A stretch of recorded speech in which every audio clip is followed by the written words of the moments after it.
LP, UP, കാറ്ററ്റ്, education and child psychology മുൻകാല ചോദ്യങ്ങളും ഉത്തരങ്ങളും 81 തൊട്ട് 90 വരെ. ഫസ്റ്റ് വൺ, ആഗമന രീതിയുടെ സവിശേഷതയാണ് അനേകം ഉദാഹരണങ്ങളിൽ നിന്നും ഒരു പൊതു തത്വത്തിലേക്ക്. സെക്കൻഡ് വൺ, ഗണിതത്തിൽ കുട്ടികൾക്കുണ്ടാകുന്ന തെറ്റായ ധാരണകൾ മനസ്സിലാക്കുന്നതിന് ഏറ്റവും അനുയോജ്യമായ ടൂൾ, നിദാനശോധകം. Third one, zone of proximal development ZPD എന്ന വാക്ക് ആരുമായി ബന്ധപ്പെട്ടിരിക്കുന്നു? Vygotsky. Fourth one, the man who knew infinity എന്ന പുസ്തകം രചിച്ചത് ആര്? റോബർട്ട് കാനിഗൽ.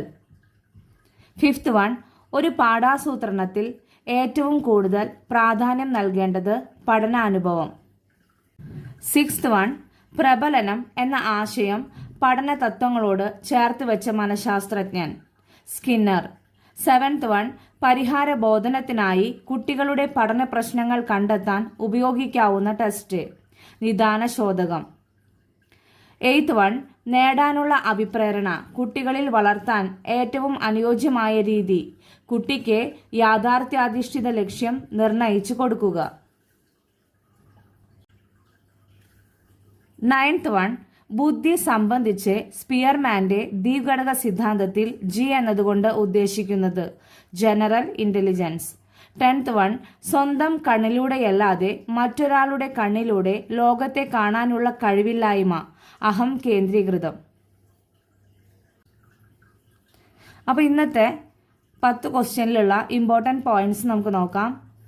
ഫസ്റ്റ് വൺ, ZPD ആരുമായിട്ട് ബന്ധപ്പെട്ടിരിക്കുന്നു? വൈഗോട്സ്കിയുമായി ബന്ധപ്പെട്ടിരിക്കുന്നു.